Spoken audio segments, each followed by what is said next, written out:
under DDP, who is the importer of record? And if the seller uses the wrong HTS code, who's liable?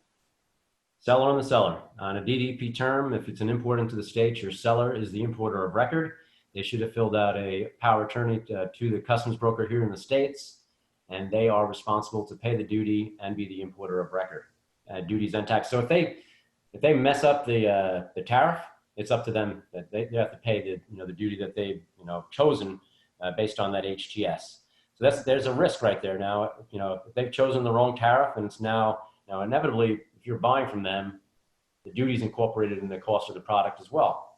So if they messed the tariff classification up and it should have been a 2% duty rate, but they think it's a 5%, so you're actually paying an extra 3% in there.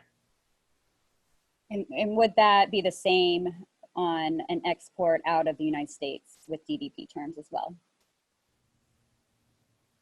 For the most part.